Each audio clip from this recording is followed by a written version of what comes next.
Howdy, y'all. Welcome to the Registered Ranching Podcast, where cows, humor, and a little bit of cowboy wisdom collide. I'm Tucker Brown, sharing stories from the ranch and a TikTok every now and then. We're here to keep the ranch in the family and the family in the ranch. So, let's saddle up.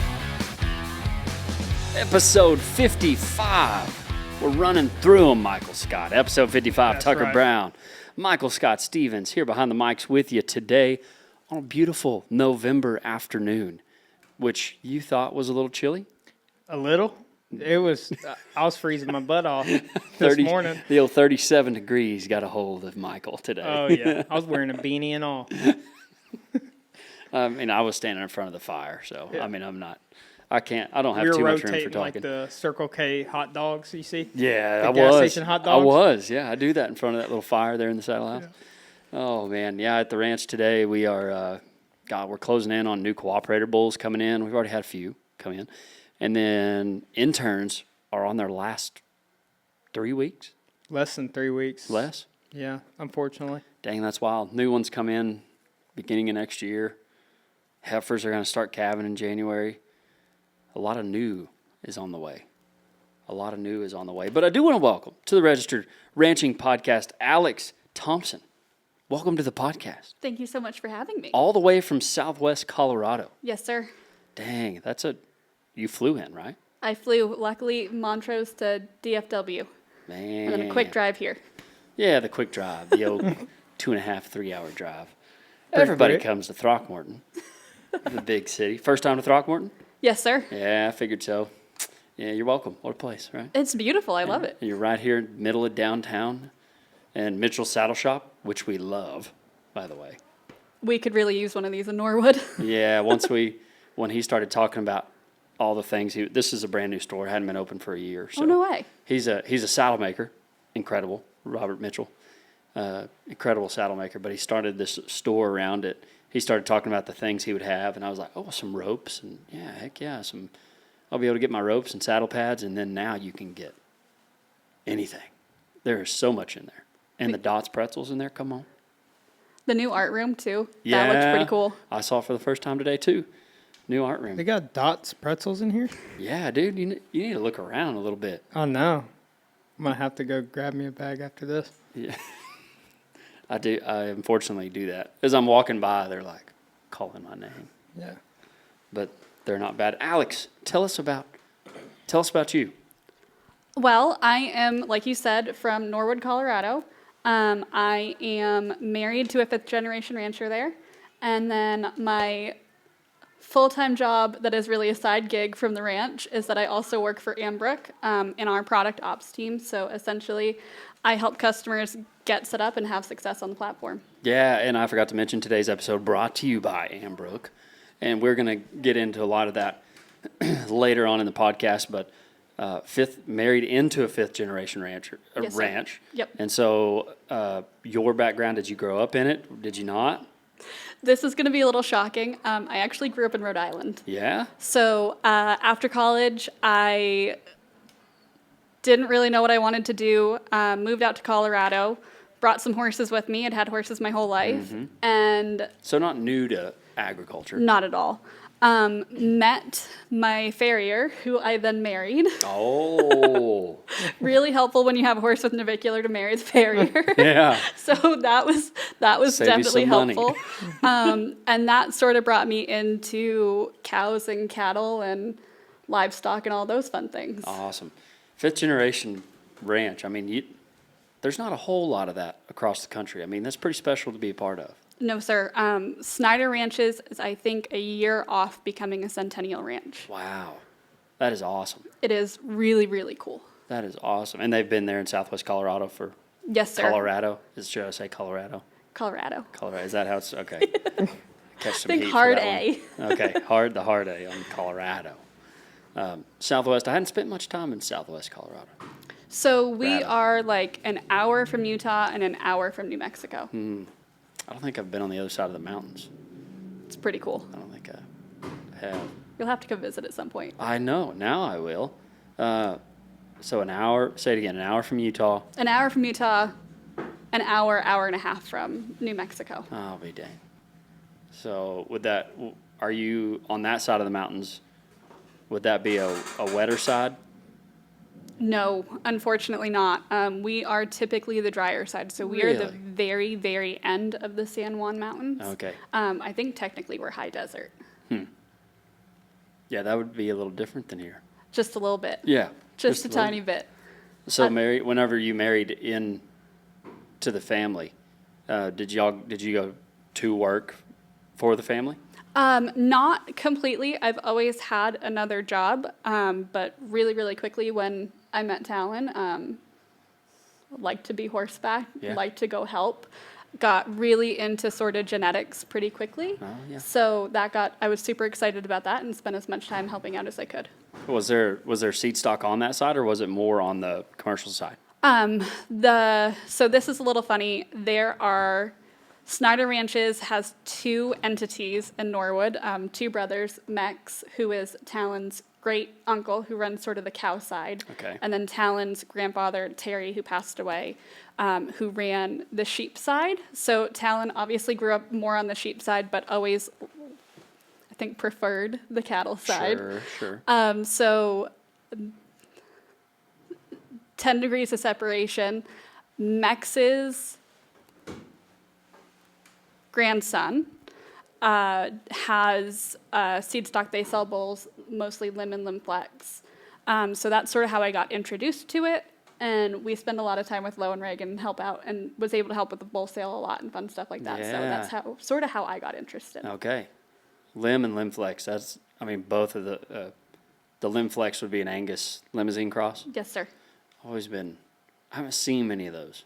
So for the most part, it's a black-hided cow. They work really, really well where we are. So our summer pasture is about 10,000 feet. So we run into a lot of like brisket. We need Sure. super, super low Pap. pap. So limousine breed is really great for that. Oh, I didn't think about that. So for someone who wouldn't know what a pap score is, Yep. how would you describe it? So pulmonary arterial pressure, essentially some breeds, some cows aren't really just made for high altitude. They get up, they'll basically start experiencing heart failure. Typically, I think it starts happening about 5,000 feet that you sort of start running into those issues. So where we are at 10,000 feet, you have to be super, super careful. Make sure just about everything's tested. Yeah. Basically, so you'll get brisket, which I actually think they're even starting to see in feedlots these days too, but just a bunch of edema, basically heart failure. I think Michael might get that if he were to go somewhere that high, that cold. Yeah. Oh yeah, I'd be a goner. You need a better pap score Yeah. to go up there. We could get you one of those little cans of Positive. oxygen. See people walking around till you're Oh, in that area yeah. with There little you go. You would puff need that. cans of oxygen. Yeah. No, yeah, I would need that because I'm born and raised at sea level, so Be a little different. a little different, just a little bit. Well, so you've gotten to do some work on the commercial and seed stock side? Yes, sir. Yeah. Which one do you enjoy more? Definitely seed stock. I would so much rather sit there and flip through a bull catalog than I would scroll on TikTok. Yeah. Like it is just sort of my bread and butter, and I think it's just so interesting what we can do and what we have the ability to do these days, and how we can improve our herds. And I genuinely think there's nothing better than come February, a good cross coming out, and just sort of knowing that you got it right is a lot of fun. Yeah. Oh, it is so fun. And then that's when a lot of people come to work for us. I mean, they're thinking we're going to be branding calves, we're going to be roping yearlings, and following the wagon. And we're like, all right, we're going to use this technology, and we're going to stand by the chute and collect information, and then we're going to stand by the chute again and do it again. But if you enjoy seeing the differences between the genetics, Yep, that is where people who work for us exceed the most, whenever they enjoy that part. In which, absolutely. I was raised to enjoy Yep. that part. And so I think you're right, that seed stock side's pretty cool. Not to say that I don't like a branding, because I do. Oh, there's nothing more fun. Right. I do love a good branding, and but seeing the difference in how fast you can move, and where your herd is compared to where you want it to be or where it was. Exactly. Pretty fun. It's super rewarding. Is the bookkeeping harder on the seed stock side? I haven't found it to be a whole lot harder now that I sort of have Ambrooke set up and going. Yeah. It's been really helpful for us to keep everything organized. Pre-Ambrooke, I really had no idea what we were doing. Yeah. I had no idea. As far as where you were spending Yep. money and stuff? Or how, if you were making money? Exactly. I wish my husband and I were more organized than we are. We both have, like I said, full-time jobs, and then we have another 2 full-time jobs with the ranch. With the ranch. Uh-huh. So pre-Ambrooke was definitely a struggle. Neither of us were particularly good about keeping stuff off of like our personal cards. Neither of us really communicated when one of us went shopping or needed to go shopping. I was probably a lot worse about that when, there were semen tanks showing up at the house and we hadn't discussed it yet. Whoops. And at least it's not Amazon boxes, right? Yeah, true. That's Hey, that's the cattle rancher's Amazon right there. Or the seed stock person's Amazon is the semen tank showing up. Exactly. I think my UPS man was a little concerned there for a minute. Yeah. But Ambrooke's definitely helped us and helped me stay really organized year to year. Also stay really organized, bowl to bowl. I can see exactly what we've spent depending on the sire or how we cycle the cows. It's been really helpful to break it down super granular and sort of see what experiments have worked and what hasn't. Yeah. Yeah. You mentioned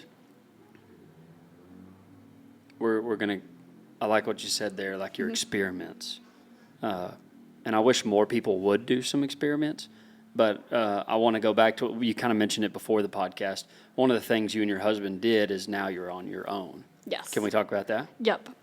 So my husband had been sort of working with the family pretty much his whole life, was shoeing horses full-time, but also helping them out full-time. And he and I sort of, I think at the time he had 6 sort of old broken mouth cows that, to this day I adore because they are at the start of our herd.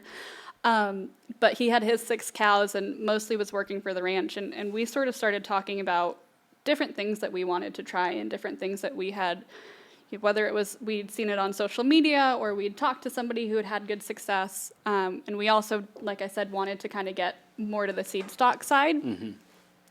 So we made the decision that it was probably best for us to sort of split off.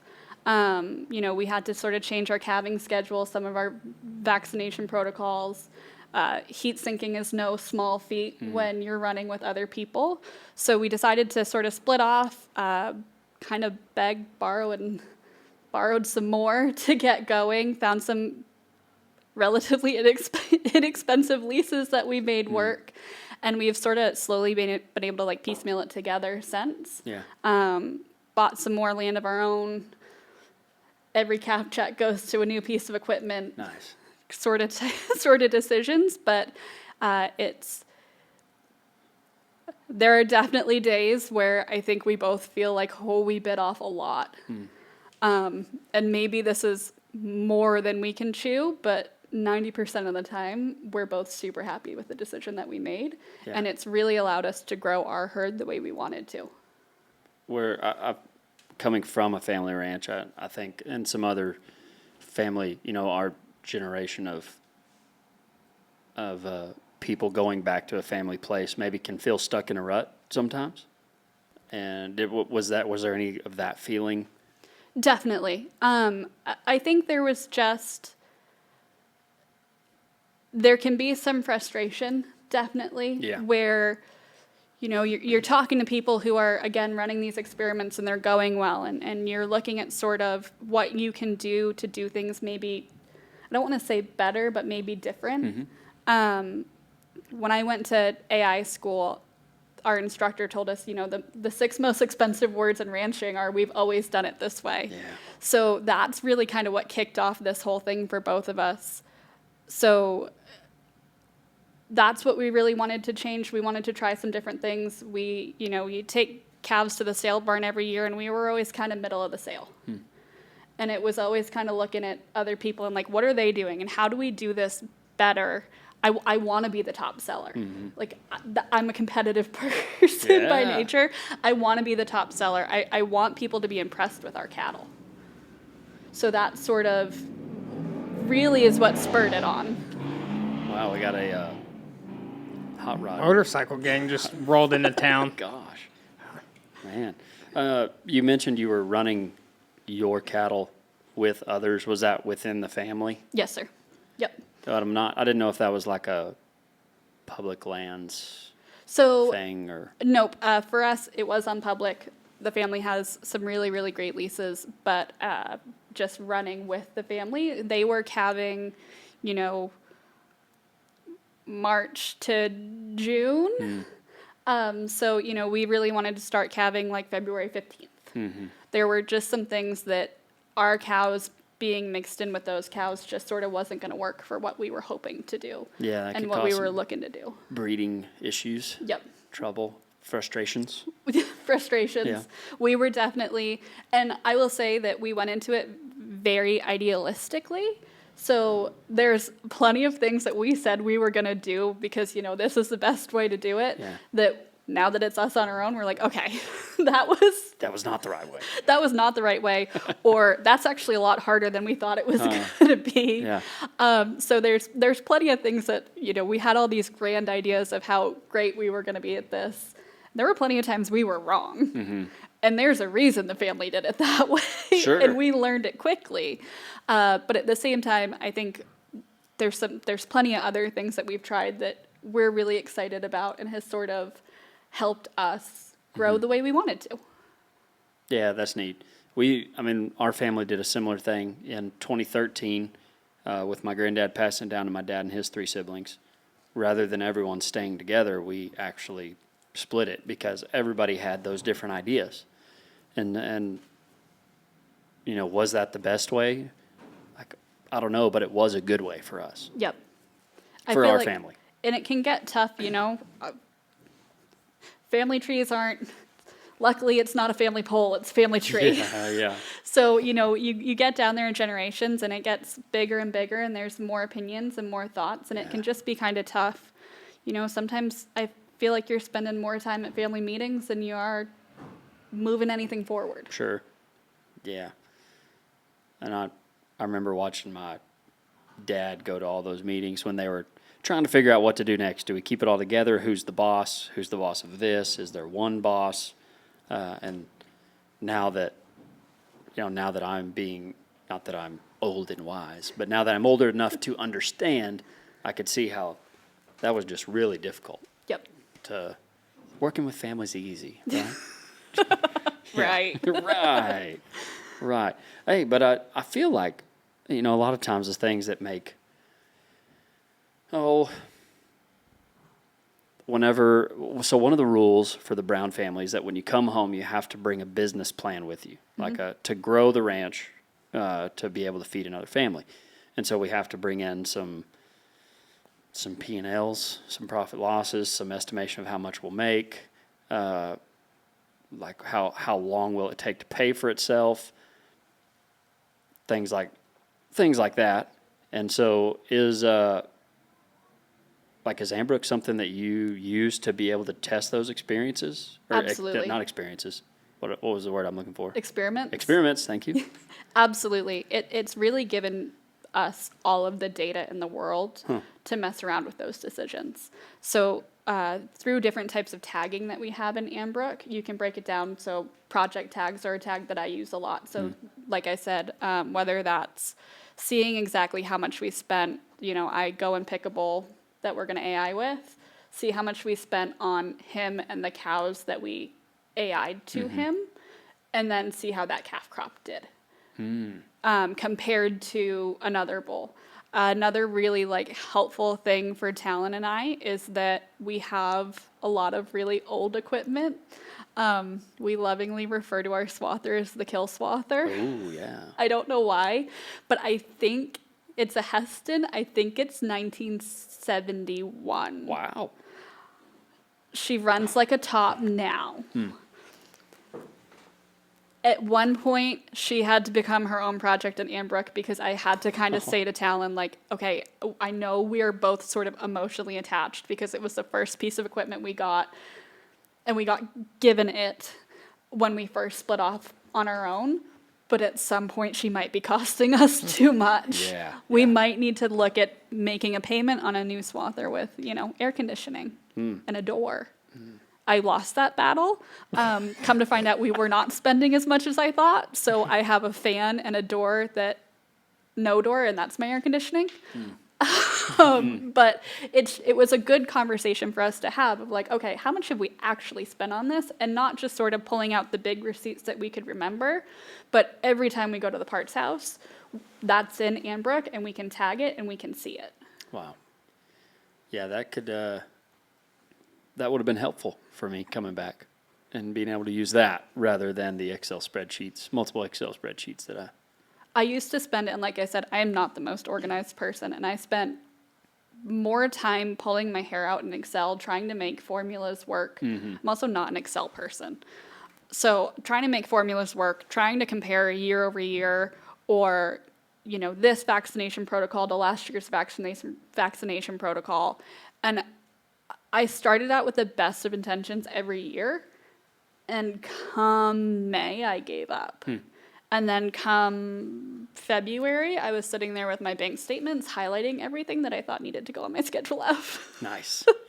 So, the fact that every purchase that we make for the ranch goes into Ambrooke, and that I can tag it on my phone while I'm doing it, or my husband can tag it on his phone while he's doing it, has been just super helpful for us to stay organized. And also, like I said, we can try to make all the decisions in the world. We can try all the experiments in the world. Without the data, you're really flying blind. And there are plenty of experiments that I think we tried before we had Ambrooke that I think we got the answer wrong just because we didn't know what I didn't have a clear picture of the profitability of it after, and we just kind of made a gut decision of like, well, we think we didn't make as much as we wanted to, and we're actually going back to some of those things now, being like, okay, we're going to retry it now that I can actually see how this moves the needle.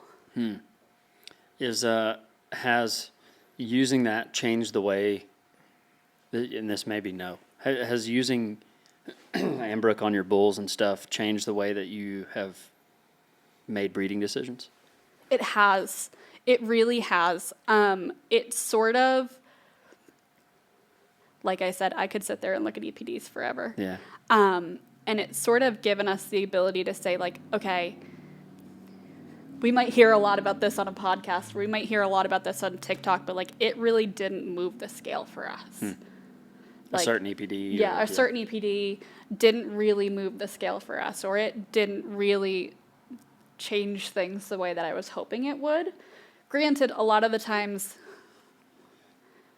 it's that 50-50 of like, okay, you want to do well at the sale barn, or you want to do well when you're selling stock, however you do it. But like you're also always trying to improve your herd. Of course. So there's definitely times where you have to say, okay, I know that the heifers that I'm keeping this year are spot on. Yeah. Like I might not necessarily see that in dollars this year, but that's going to be a good mama. Of course. And she's going to make me some nice babies, and hopefully she's going to stay, if she's mine, forever, because they become pets. Yeah. My hopefully. husband has buried, oh good Lord, buried more cows than I think he ever was planning on, because if you're one of my favorites, you don't go to the sale barn, you just get fed Pop-Tarts for the rest of your life. Pop-Tarts. Come to find out, cows are big fans of blueberry Pop-Tarts. Okay. Wow. New info to me. Pop-Tart does sound good about now. I can't tell you the last time I had one. I haven't had one in a long time. I forgot they existed. Well, now we're going to have to give some Pop-Tarts. treats. Yeah. Everybody in Texas has like a feeder in the back of their truck. For some reason, that's not a Colorado thing. No. but I can pull in and my cows come running for Pop-Tarts. Do you feed any? That's funny. Do you? So do you My feed? husband does not find it funny. Do you feed Do you feed any protein cubes, or is it just in the hay, or Most people where we are do tubs. some protein tubs? We are trying, one of the experiments that we're running this year is that we got some cake that we're going to try for the first time. Yep. It's sort of funny, like it's just not something that people do in Norwood. Huh. Everyone's really stuck on the tubs. We've had really good success with the tubs, but we kind of just wanted to try it and see what happens. How are you So- going to feed it? You just bags? We have it in bulk, and we have like another just old piece of equipment. We have my husband. It's like a '65 Ford, I think, and one of us is going to be shoveling off the back. Nice. It's not going to be me. Nice.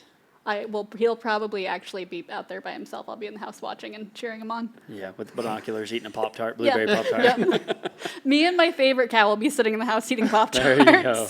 There you go. There you go. Well, what were some of those things whenever y'all decided to go on your own Yep. that did work? Because I feel like there's a lot of people maybe in a similar situation, like just went on their own. Maybe they didn't leave something, but they are just starting on their own. And what are some of those things that have worked for your husband and you? One really specific thing was changing up our mineral program. Oh, yeah. Some context on me, right, is I grew up with horses, but I didn't grow up with cows. Uh-huh. When I started this, I couldn't necessarily tell you what a mineral deficient cow looked like, but I very quickly could tell you after we started that what they're supposed to look like Okay. and how quickly it changed. So that was one of those things, like we really kicked it up with the multi-min, and then tried out a bunch of different mineral companies, like just loose mineral companies. Yeah. We started worming completely different, which made all the difference in the world to us. I will say our very first year by ourselves was a rough year. Like I said, we had some old cows. We bought some cows that we probably shouldn't have. Oh. That came in with liver flukes. Oh, no. That got into the old cows. I did not think we were going to lose 3 cows the first year. Ooh. I was devastated. But those learnings are sort of that's when I sat down and I was like, we need to do something. Apparently, just some pour on twice a year is not actually enough. Yeah. So those are the decisions that we made that sort of changed everything for us. And also kind of gave us both the confidence to say, like, we need to do some more research. We need to find, whether it was like podcasts that we like to listen to, or it sounds ridiculous, but like people on TikTok, or, you see all the ads on Instagram. I'm not saying that they're all great, but they were all worth looking into to try to fix some of the problems that we were having.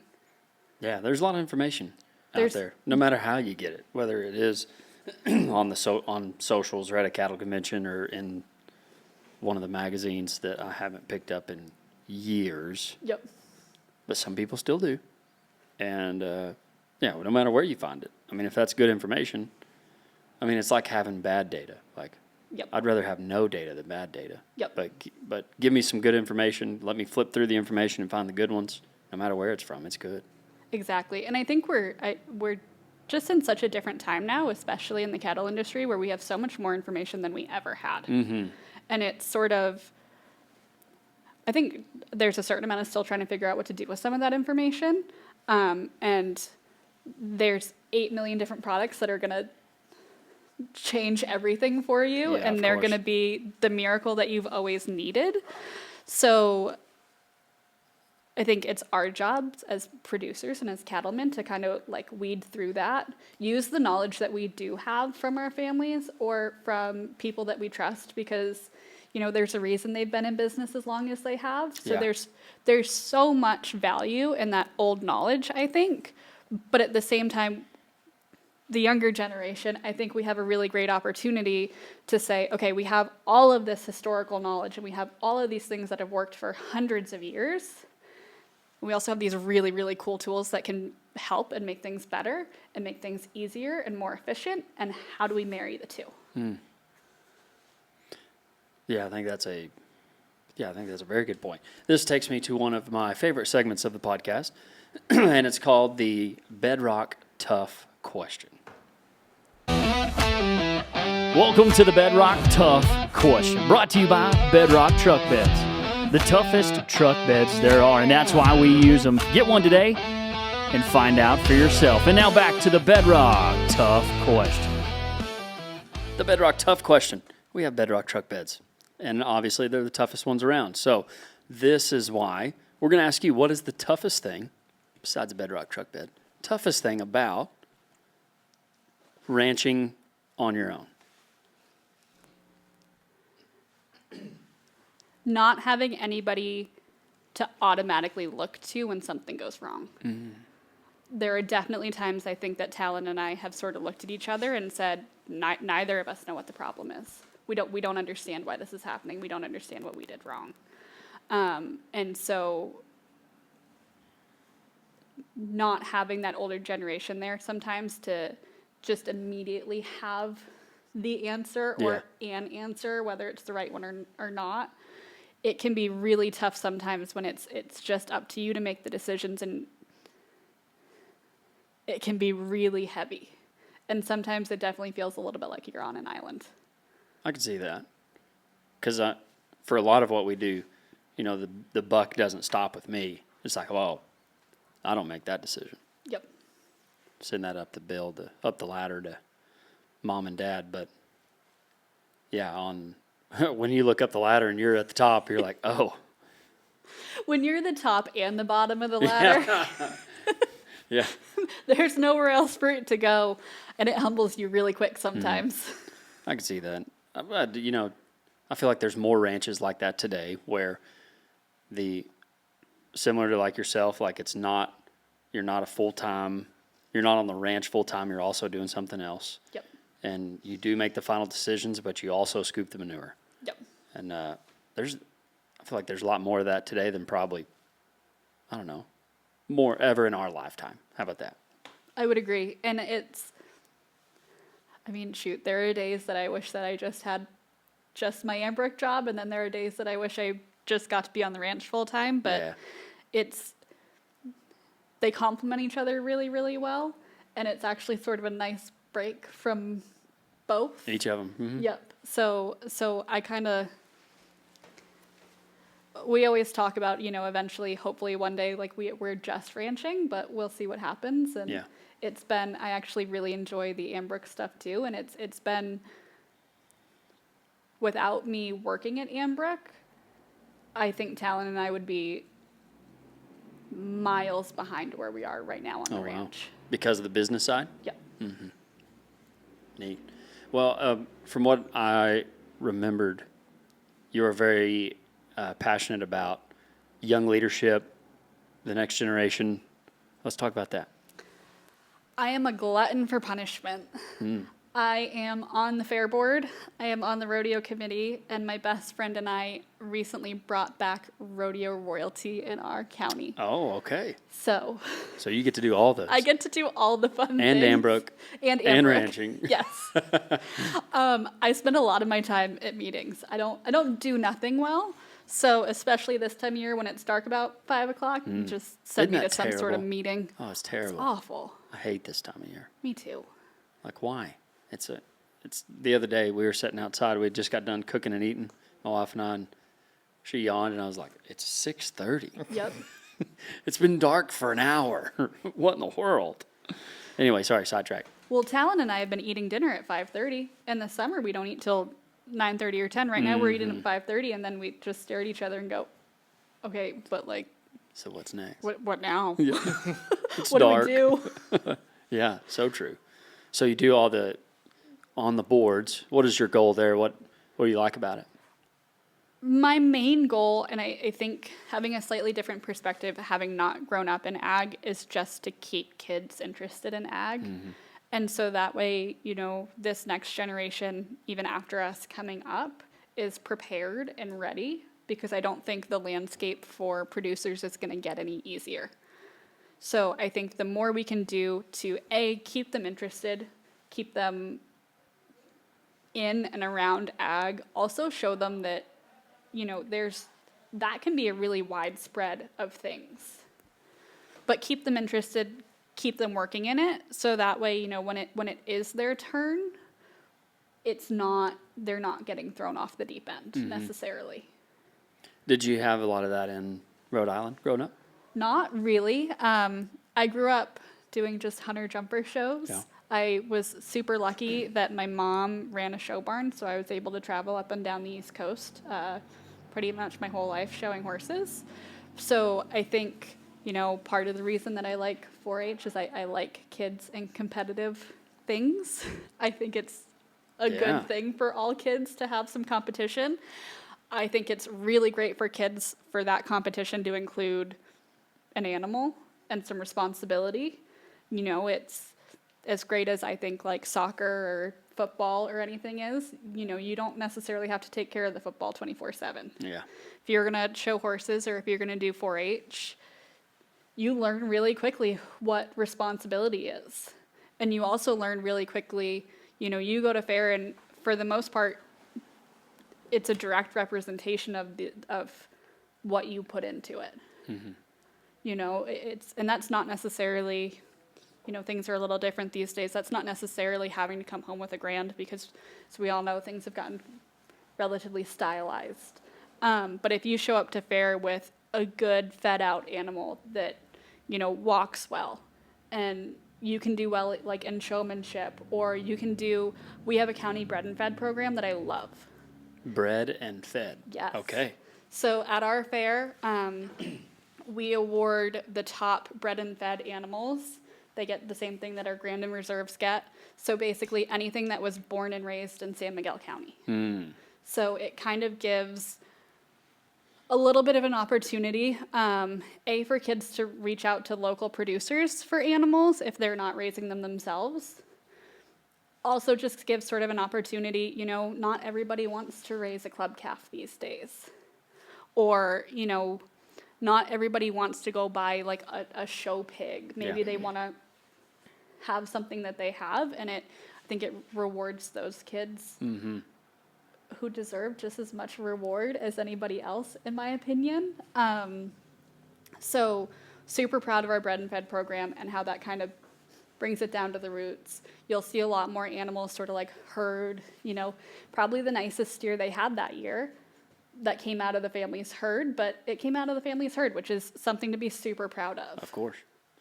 Of course. Do you see more, like, of those kids, I feel like, or young, those almost young adults and some kids, do you see more kids that are involved in agriculture doing it, or it's kind of their first step into agriculture? So our county is a little funny in that we have the Telluride Ski Resort in our county. Oh. So we are definitely a mixed bag where we are. And I think it's really cool, especially these last couple of years. We have seen like small animals grow a ton. They might not necessarily be ready to raise a beef, but they want to participate in 4-H and they want to be part of sort of the history of San Miguel County too.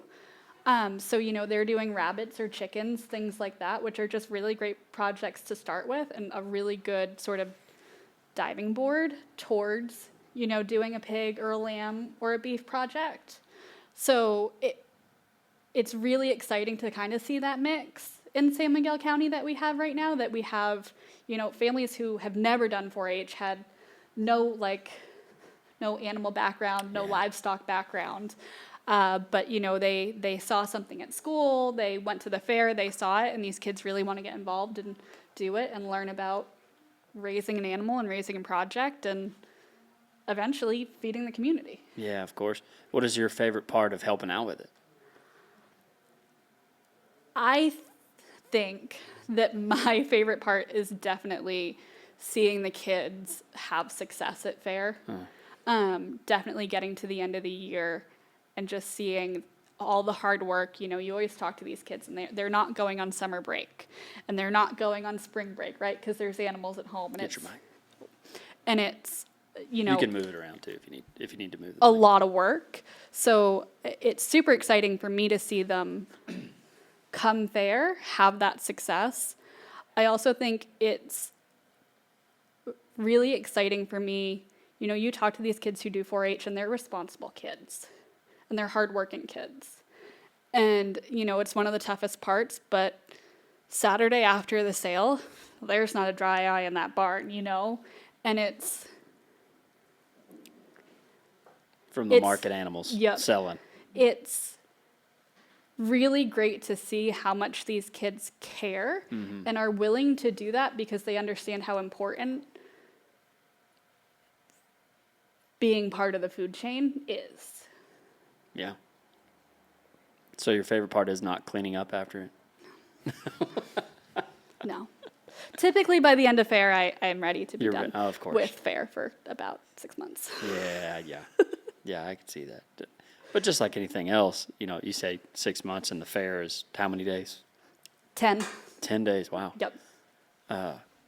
So much work goes into that. It's a ton of work, but it's definitely, I think it's worth it. And I think everybody on our fair board also thinks it's worth it. We're super lucky that we have a fair board that really cares and really wants these kids to be successful. And wants them to have a good experience, whether everybody thinks that that's what we want or not. But we want everybody to have a good experience, and we want these kids to learn and be successful and have a good time. And, we always try to bring judges in that are going to sit there and really talk to them about their showmanship. We like judges who, are going to sit there and tell them exactly why they picked who they picked, so that the whole thing is a learning experience for these kids. We're a county fair. We're not a jackpot. Yep. The growing and learning is the most important part. Yeah, of course. And you also do, you said fair board, what else? So I am also on the rodeo committee. So the San Miguel Basin Rodeo is every year in July. We put on a 2-perf night rodeo that we are super proud of. It's a ton of fun. It kind of fizzled out for a little bit. Like I said, San Miguel County is kind of funny in that historically it's an ag community that is growing into sort of a more ski resort type situation. So it's a lot of fun for us to put on the rodeo and sort of bring us all back to our roots and show what San Miguel County was before there was a ski resort, back when it was miners and ranchers. Yeah. That would be wild having A ski resort? a ski resort in your county. No kidding.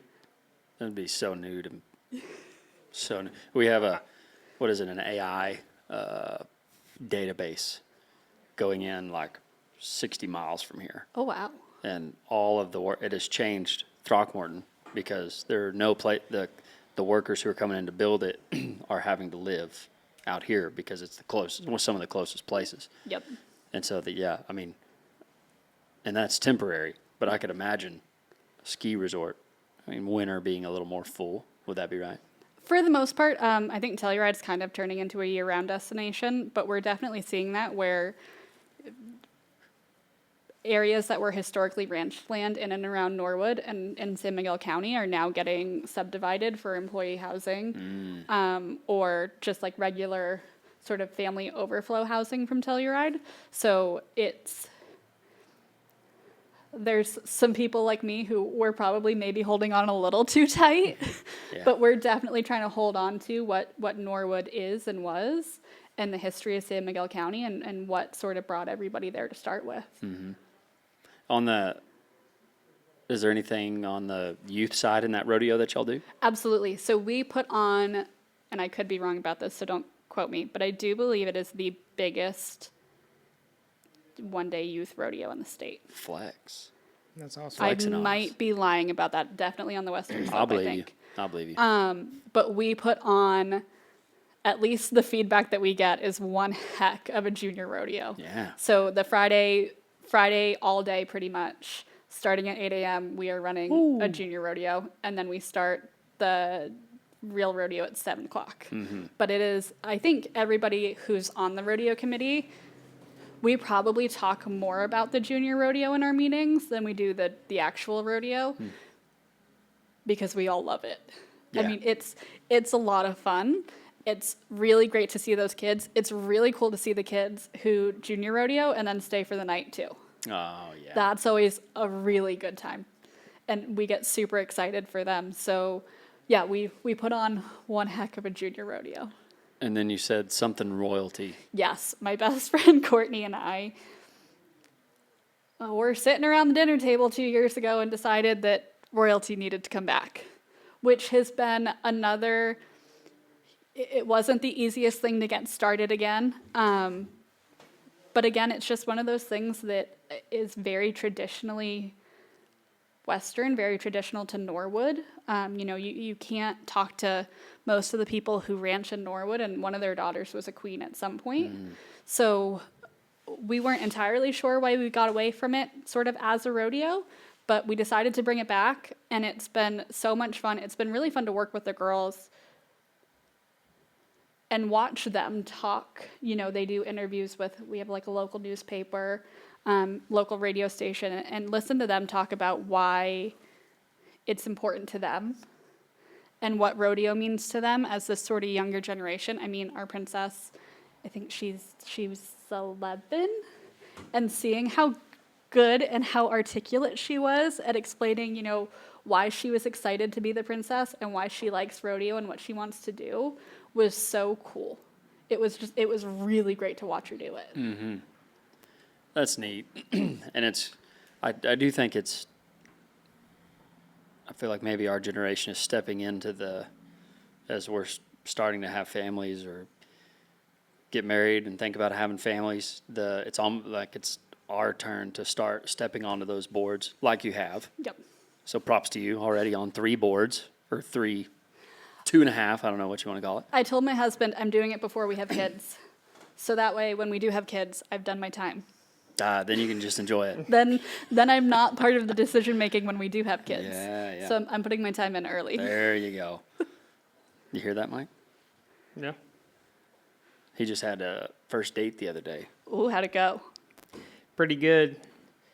Yeah, the pod needs an update. Yeah. Oh, okay. Tucker Brown hooked me up with a date. Cowboy Cupid. What was that? Your third install? Third, yeah. And I did a deal on my socials where that's like an opportunity to date Mike. You fill out an application, and there's a selection committee that selects a young lady to go on a date with him. Speaking of social media, if you want to find good information, Tucker Brown RAB on all handles. Good information. Good What did we information. learn today? A rumen is about 40 gallons. 40 gallons. Really? It's like a Same as a bathtub. We learned that today. Who knew that a bathtub was 40 gallons? Great question. Oh, It's Tucker actually Brown right here. A bathtub is the same size as a rumen of a cow, if you want to go that way. Yeah. I don't know what bathtub they're looking at or who measured it, but that's what they say. And I don't know who they are, but that's what Don't they know say. what the model of the bathtub is, but No. bathtub. But a bathtub on Oh, this, congratulations. yeah. Yeah. Not for Mike, but on. Yeah, not for, That too. So, So, clap it for me. Where's my applause? oh, sorry, yeah, but Yeah. you get your clapping up for Mike. Yeah, There we thank you, go. thank you Yeah, guys. Thank you, hey. thank you. Yeah. Hey. Anyway, where were we going with it? Royalties. Yeah, that is a good question. I don't know how we got here. How'd you pull that? I don't know. We're talking about rodeo queens, news, and then Yeah, Rumens.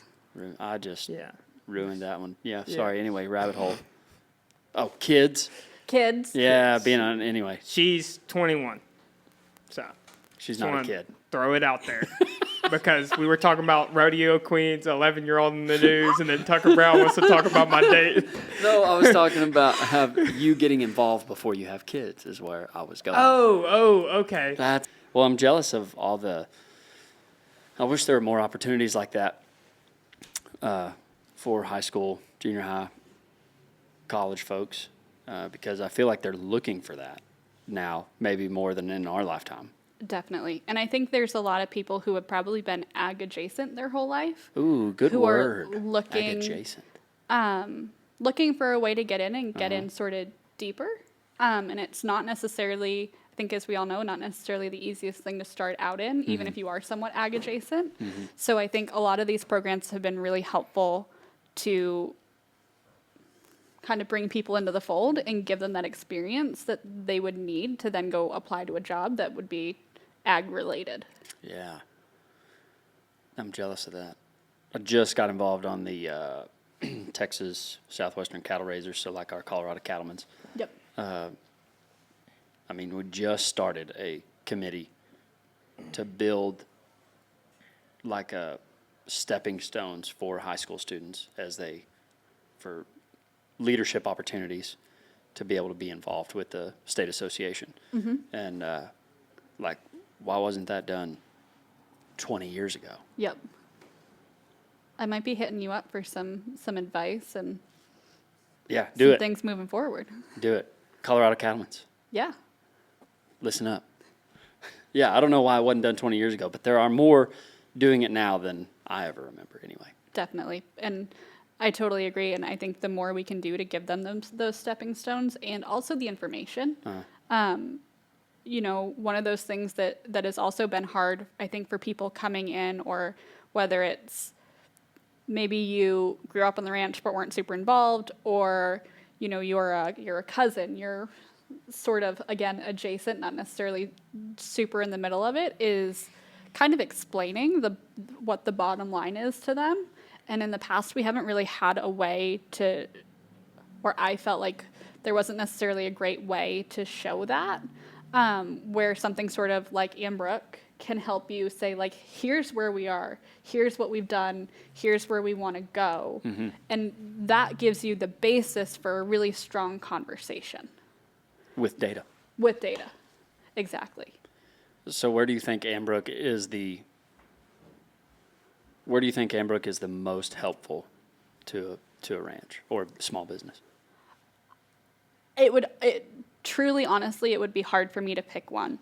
I think the fact that I can click one button and get my Schedule F at the end of the year is life-changing for me. Yeah, I think because you just made a bunch of people drop their jaws with that one. You made me, because like one button to do the Schedule F sounds incredible. It really is, and it's something that I used to spend way too much time on. My husband would try to help me. We'd get in a fight. It's just always a thing. So that at the end of the year, so tax prep has been life-changing. And sort of what we've been talking about too is being able to make informed decisions and data-driven decisions and seeing the results of things that you're trying makes everything so much clearer when you're not having a gut-related conversation.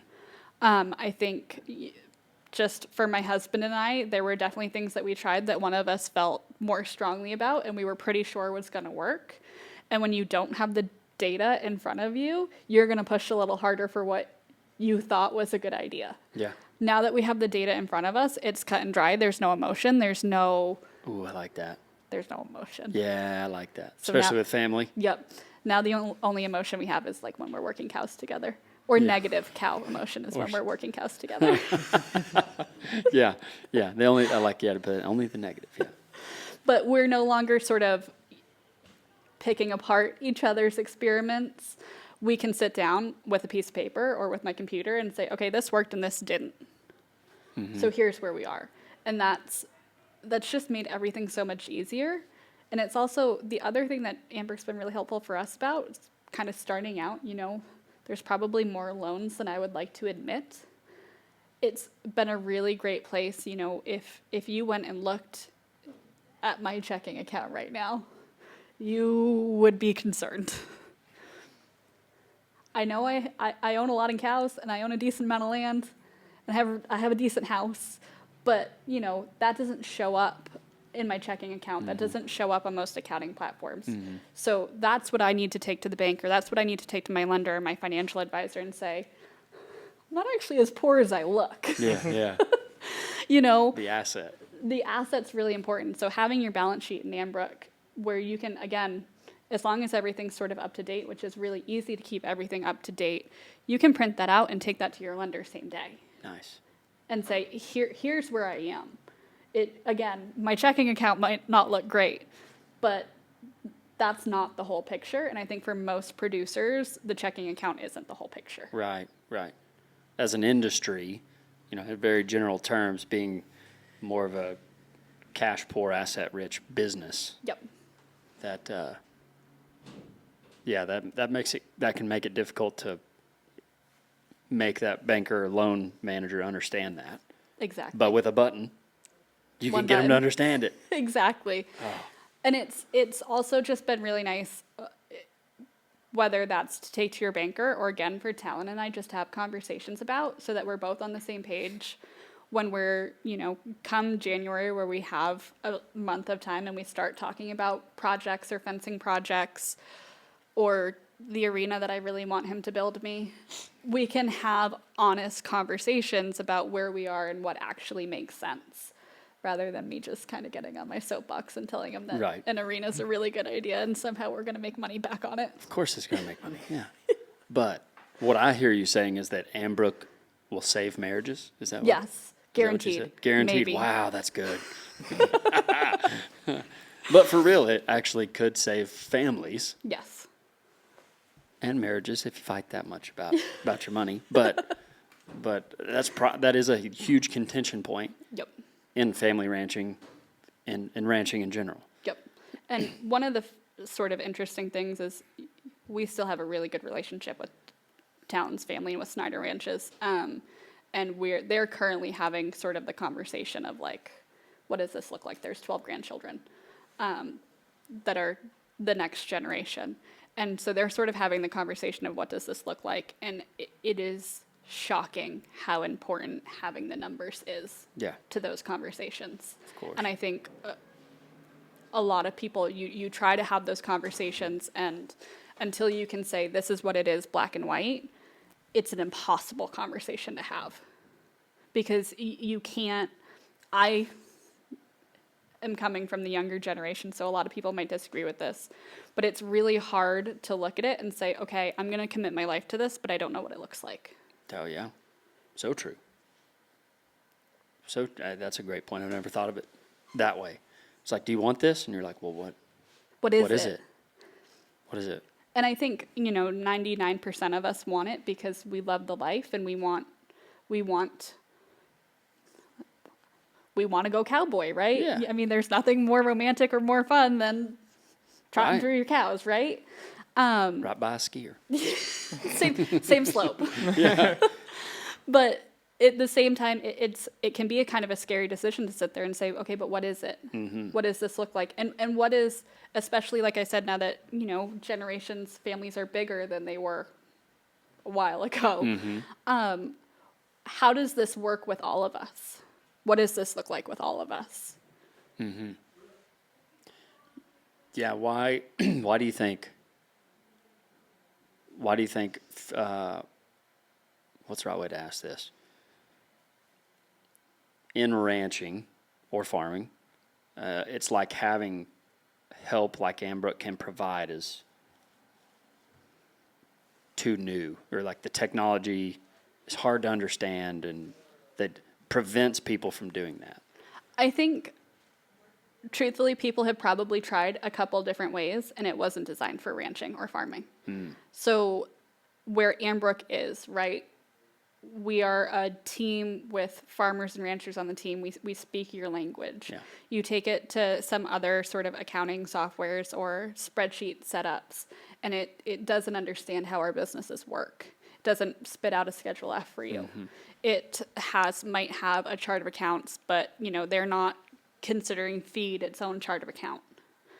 It might not have inventory set up for a feeder operation so I think people are probably can be a little gun shy because they've probably been burned in the past. Mm-hmm. They also, a lot of the times, right, they do have a way that's sort of working. Nobody's gotten this far without some sort of accounting system. So they have something that's working, they've pieced it together, it's good enough. Ambrooke is sort of just like the next step up of, again, There's farmers and ranchers on the team. We speak the language, we understand. We are the first ones to be like, hey, I was doing this workflow. I think we could do it a little bit differently. So I think that's sort of what drew me to Ambrooke to start with, personally, was that I would get to help producers all day, every day. So it's kind of a fun thing, and I learn a lot from the people that I talk to every day. So I think that might be where a lot of the hesitancy comes from. Mm-hmm. I would say that it's worth giving it a try, because you'll talk to me or somebody like me, and we'll be there to answer any questions that anybody has. We see a lot of different operations. We see a lot of different types. We see a lot of different setups. Nothing really freaks us out. Mm-hmm. You know, everybody does this a little bit differently. Everybody's coming from a different system. We can get all that set up. There's plenty of U.S.-based support who also speaks that language. I saw that there's like a 30, if I remember right on the last podcast, there's a 30-day free trial. Yes, sir. For free. For free. Free 99. Yep. So they can try it and not spend any money. They can try it, not spend any money, get on a call, again, with somebody like me who will sit there for 30, 45 minutes, as long as you need, and get everything set up. Wow. Answer any sort of starting questions, and then it's not like we break up with you after that. After that, anytime you need to talk to us, anybody can reach out. We'll answer as many questions as you have. What is from the producers that you work with now, what are some of the 2-3 things that they say Ambrooke has helped them with the most? I think the number one thing that we definitely hear a lot of is that Schedule F is game changing, right? When you can take your CPA, an organized, detailed Schedule F, and it's correct and accurate, hopefully you're saving money with your CPA. Hopefully you're saving yourself either hair or gray hairs. Mm-hmm. Second thing is really just data-driven decisions. Is being able to know where everything stands and how it did and how you're doing. Yeah, I love that. We're big data folks. I love data. Big data folks. I love data that is easy to get. Yes, and understand. Yes. And so, what is the saying? Can't manage what you don't measure? I think so. I like it. Even if it's not the saying, I like it. Yeah, I think that is. Can't manage what you don't measure. I'd like to manage whether I make or lose money. I like to make money. Feels like that's a bad thing in ranching. Like you're shunned for making money. But how else are we supposed to survive? Yeah. How else am I supposed to take my girls to Disneyland? That's true. Yeah, my girls, they're ready. They want to go. My wife's like, April, we're going. Disney World. That sounds amazing. Yeah. They're going to definitely freak out when Ariel and Cinderella start walking around. They're like, oh, yeah. Yeah. I'm going to be so freaking out. Yeah. You're going to be excited. Yeah, I'd like to say, I'd like to say, and that's what I need to say whenever I get that question. Like, what's the least favorite or least cowboy thing about you? Isn't that the trend right now? Yeah. I like Disney World. That would be it, probably. I like it. I love Disney World. But I also married into like a Disney World family. Oh, really? So they're like, love Disney. One of my wife's roommates used to be the evil twin sisters at Disney. Oh, and so no they way. know all the secrets and like where the best food is, which made my experience way better. Oh, I bet. I was going to say, we're going to need to go to Disney with you. Hey, I want to know all the Disney secrets. Hey, Ambrooke, we can make a deal. Let's go. We can talk about this. How much will it cost to go on my? Why is Disney on your Schedule F? Okay. Well, actually, it was an experiment. Yeah, of course. Experimenting entertainment on. Yeah. No, that's great. Some Wagyus get massaged. Some cows get taken to Disney. Let's see what makes a more tender cut. There you go. There's always a way. There's always a way. So for, I think my generation probably hears more about QuickBooks and Excel spreadsheets than anything. Yep. So why, and you may have already answered this, but why Ambrooke over those? Because we were made and designed for agriculture and ag adjacent businesses. Mm-hmm. And by ag adjacent, dig that in a little bit. We have, plenty of just sort of like my husband and I, where there's the ranch, and then there's your real jobs. You know, my husband runs his full shoeing business off of Ambrooke now. Oh, cool. He does all of his invoicing, all of his, like his P&L, his tagging is all through Ambrooke. It has made my life as his bookkeeper a lot easier. He can collect payments. He can invoice people from his Oh, phone wow. Nice. next to the horse, and, you know, they can pay by credit card right there. It's been super helpful. It's actually kind of funny in that when he and I first got together, that was definitely a fully cash or check business. Oh, yeah. And, you know, everybody in Norwood has known him since the day he was born, and a lot of the people that he shoes for has known him since the day he was born. And it could be kind of tough to chase checks around and to chase cash around. And he's Especially a from sweetheart. people you know, yeah. Yeah, he's a sweetheart, so he was never going to push it. But then, you know, every once in a while there'd be the comment of like, well, they haven't paid me in 7 months. Mm-hmm. And that tab's getting kind of heavy. And he was sort of trying to figure out what the issue was. And, you know, he's a 90-year-old man in a 32-year-old's body. So I was kind of like, well, maybe they don't actually carry around as many checks as you think they do. Maybe most people don't actually walk around with like a fat wad of cash anymore. We've kind of moved to, you know, debit cards, credit cards, Yeah. Apple Pay. Venmo. So he was, I think, pretty shocked when he saw the difference in how many people that he wouldn't have expected wanted to pay with a card Nice. rather than, you know, he was the one check they wrote every 6 weeks. So back to the ag adjacent, a lot of businesses like that. We have some really cool leather makers. Oh, nice. Or in silver, like really cool, like Western jewelry, who most of the time they sort of found it because their, you know, husband or wife or somebody related used Ambrooke for the ranch, and they realized that we can also support that as well. I would say that one of my favorite things about working in Ambrooke is that we are still small enough that when a customer writes in or we talk to them on a call and they say like, hey, this would be really helpful, we shoot that to the team and say like, hey, this is some feedback that we just got. And there's nothing more fun than going back to that customer and saying, well, here, we made it. We did it. Yeah. Here, try it out. Tell us what you like. Tell us what you don't like. We'll keep fixing it until we have it perfect. Ah, nice. And so I think that's one of my favorite parts about my job is that I'm super customer facing, and obviously I like to talk a lot and I like to talk to people, and I get to sort of help them and make Ambrooke exactly what they need it to be for them. So we've heard what it can do, but what's the price? So we have 2 main plans available. The first being our build plan at $59 a month, which is designed for smaller sized operations, smaller teams, less bank connections. And then we have our pro plan at $99 a month, which is meant for, you know, if you have multiple employees, multiple banks, running a little slightly larger operation, and you'll also get inventory with that as well.